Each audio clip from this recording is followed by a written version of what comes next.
Ramakrishna mission আশ্রম চেরাপুঞ্জি অর্থাৎ শহরার তরফ থেকে সকলকে প্রথমে আমি স্বাগত জানাচ্ছি। আজ 20শে জুন,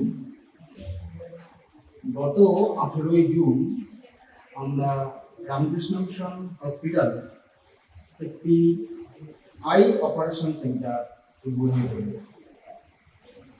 এই উদ্বোধনে আমাদের সর্বতভাবে সাহায্য করছে লোকেশ্বরানন্দ আই ফাউন্ডেশন। এই লোকেশ্বরানন্দ আই ফাউন্ডেশন যে শুধু এই কাজে সাহায্য করছে তাই নয়, প্রথম দিন থেকে, যেদিন থেকে আমাদের এই ক্যাটারাক্ট সার্জারি আমরা চালু করব, সেই দিন থেকে কিভাবে আমাদের ওটিটি তৈরি হবে, তারপরে কি যন্ত্রপাতি কেনা হবে, লোকেশ্বরানন্দ আই ফাউন্ডেশন আমাদেরকে সর্বতভাবে সাহায্য করছে এবং করবে।